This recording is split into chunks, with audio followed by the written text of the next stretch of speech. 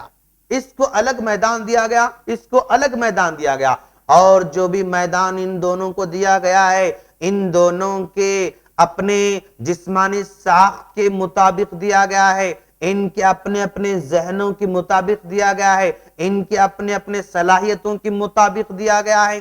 ذرا دیکھیں آپ کہ عورت کو اندر کے معاملوں کو سنبھالنے کا حکم دیا گیا، اور مرد کو باہر کے معاملے کو سنبھالنے کا حق دیا گیا۔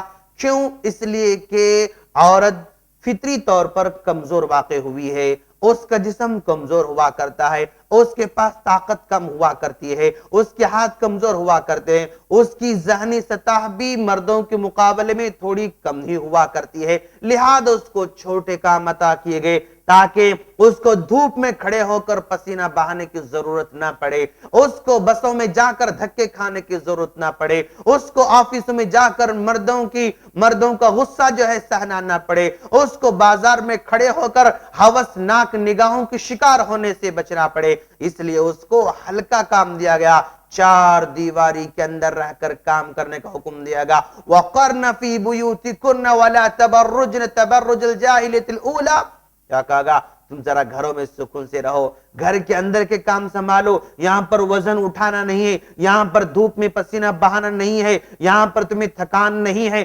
بلکہ چھوٹے چھوٹے کام تمہارے حوالے کر دیے گئے، اور بچوں کی بہت بڑی ذمہ داری تمہارے حوالے کر دی گئی۔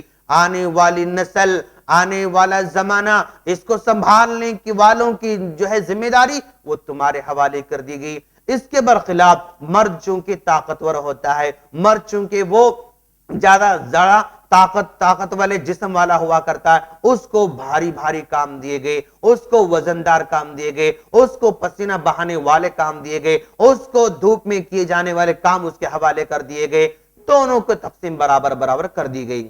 اور یہ فطری تقسیم ہے، یہ نیچرل جو ہے یہ تقسیم ہے۔ اگر کوئی اس تقسیم کو نہیں مانتا ہے تو پھر وہ بیوقوف شمار کیا جائے گا۔ تقسیم کر دیا، پھر ان کو، اس خاتون کو حقوق بھی دیے گئے، اس کو روحانی حقوق بھی دیے گئے، اس کو ایمانی حقوق دیے گئے۔ اس جیسے مرد آدمی جنت کا حقدار ہے، بالکل برابر عورت بھی جنت کی حقدار ہے۔ ہاں ایک مرد آدمی جتنا عمل کرتا ہے اس سے بہت کم عمل عورت کرتی ہے، لیکن پھر بھی اس کو برابر کا رتبہ جنت میں دیا جانے والا ہے۔ ایسا نہیں ہے کہ مرد کو پہلے جنت داخل کر دیا جائے گا، عورت کو بعد میں داخل کر دیا جائے گا۔ ایسا نہیں کہ مرد کو جو ہے جنت میں بڑے مقام پر رکھا جائے گا، عورت کو جنت میں نیچے مقام پر رکھا جائے گا، نہیں، بلکہ دونوں کو برابر وہاں پر مقام دیا جا رہا ہے۔ جو مقام مرد حاصل کرتا ہے جنت میں، وہی مقام عورت بھی حاصل کر سکتی ہے۔ تو گویا اس کو سارے کے سارے روحانی مقام برابر عطا کیے گئے ہیں۔ اگرچہ کہ عورت بساقت عمل کم کرتی ہے، اگرچہ کہ عورت بساقت عمل کرنے کے لائق نہیں رہتی ہے، لیکن پھر بھی اس کو جنت میں وہی مقام ملنے والا ہے جو مرد آدمی برابر عمل کرتے ہوئے حاصل کرتا ہے دوستو۔ اور ناظرین اسی خاتون کو مال میں برابر حصہ دیا گیا۔ کیسے؟ ذرا دیکھیں آپ، اس کو وراثت کا حقدار بنایا گیا، اس کو وراثت کا حقدار بنایا گیا۔ اب اگر کوئی کہے کہ بھائی آدمی کو 1 روپیہ مل رہا ہے تو عورت کو 8 آنے مل رہے ہیں، اور آدمی کو 2 روپے مل رہے ہیں تو عورت کو 1 روپیہ مل رہا ہے، اس طرح کوئی اعتراض کر سکتا ہے، لیکن اس اعتراضات کے بے شمار جواب دیے گئے ہیں۔ ان سے کہا گیا کہ دیکھو آدمی کو 2 روپیہ دیا جا رہا ہے، عورت کو 1 روپیہ دیا جا رہا ہے، تو اس کو 1 روپیہ دیا جا رہا ہے اس لیے کہ اس پر کسی قسم کی ذمہ داری نہیں ہے، اس پر کسی قسم کی ذمہ داری نہیں۔ اس عورت کو 1 روپیہ دیا گیا تو اسی کے پاس رہے گا، اس کو نہ شوہر کو پالنے کی ذمہ داری، نہ بچوں کو پالنے کی ذمہ داری، نہ بھائیوں کو پالنے کی ذمہ داری، نہ ماں باپ کو پالنے کی ذمہ داری، نہ بہنوں کو پالنے کی ذمہ داری، کسی قسم کی ذمہ داری اس کو حوالے نہیں کی گئی۔ 1 روپیہ ملتا ہے، وہ پورا کا پورا روپیہ اپنی ذات پر خرچ کر سکتی ہے۔ اس کے مقابلے میں آدمی کو 2 روپیے دیے گئے، 2 روپیے دے گئے، پھر ذمہ داری اس کو دی گئی کہ بھائی تمہیں ماں باپ کو پالنا ہے، تمہیں بیوی کو پالنا ہے، تمہیں بچوں کو پالنا ہے، تمہیں بہنوں کو پالنا ہے، تمام کو پالنے کی ذمہ داری اس مرد پر دی گئی، یہاں تک کہ وہ 2 روپے کے 2 روپے پورے کی پورے ماں باپ پر، بیوی بچوں پر، بھائی پر، بہنوں پر خرچ کر دیتا ہے، پھر آخرکار وہ بنا کسی قسم کے وہ رہ جاتا ہے۔ ذرا دیکھیں آپ کہ بھائی عورت کو جو اس کو حق دیا جا رہا ہے ذمہ داری نہیں دی جا رہی، اس لیے اس کو 1 روپیہ دیا گیا۔ اور پھر دوسرے سب سے بڑی چیز کیا ہے؟ آدمی تجارت کرتا ہے، اس تجارت میں اس کی بیوی بھی حقدار ہے، اس کے نفع میں، اس کے مال میں اس کے ماں باپ بھی حقدار ہیں، اس کے بچے بھی حقدار ہیں، تمام کے تمام اس تجارت سے آنے والے نفع کے حقدار بن جاتے ہیں۔ لیکن یہی تجارت ایک عورت کرتی ہے، یہی تجارت ایک عورت کرتی ہے۔ اس تجارت سے جو بھی وہ نفع کمائے گی، اس نفع کو نہ شوہر پر خرچ کرنے کی ذمہ داری، اس نفع کو نہ اپنے بچوں پر خرچ کرنے کی ذمہ داری، اس نفع کو نہ ماں باپ پر خرچ کرنے کی ذمہ داری، کسی قسم کی ذمہ داری اس کے سر پر نہیں ڈالے گی۔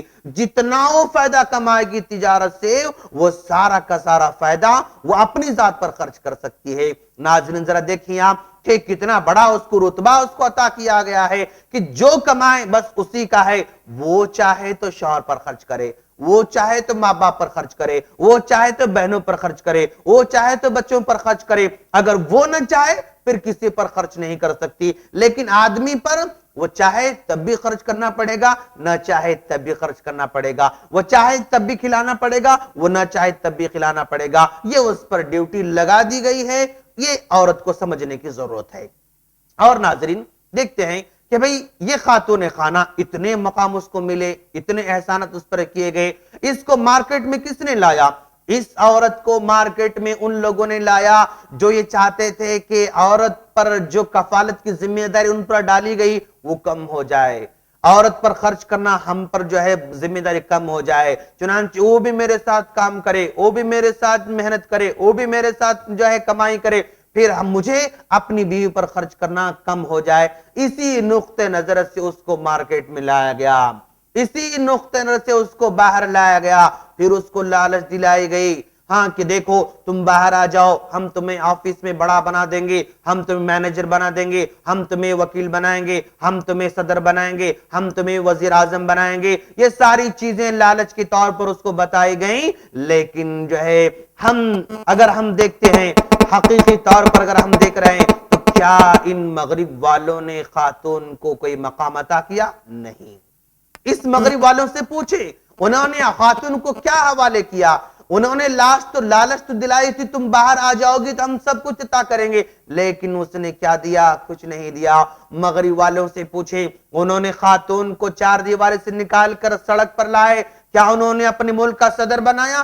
نہیں، کسی خاتون کو ملک کا صدر نہیں بنایا۔ کیا انہوں نے اپنے ملک کو وزیر اعظم بنایا؟ نہیں، اپنے ملک کا وزیر اعظم بھی نہیں بنایا۔ کیا انہوں نے ملک کا وزیر تعلیم بنایا؟ نہیں، کسی کو وزیر تعلیم بھی نہیں بنایا۔ کیا انہوں نے کسی کو جج بنایا؟ نہیں، انہوں نے کسی کو جج بھی نہیں بنایا۔ پھر تم نے کیا دیا؟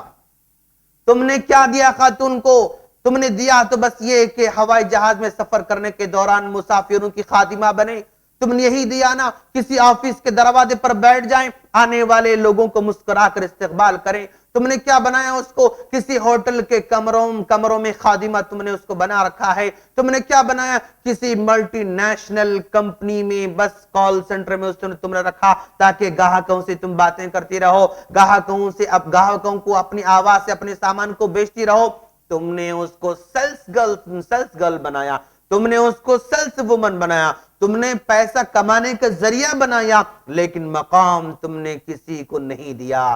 خاتون کو سمجھنے کی ضرورت ہے، آج مشرقی خاتون کو سمجھنے کی ضرورت ہے۔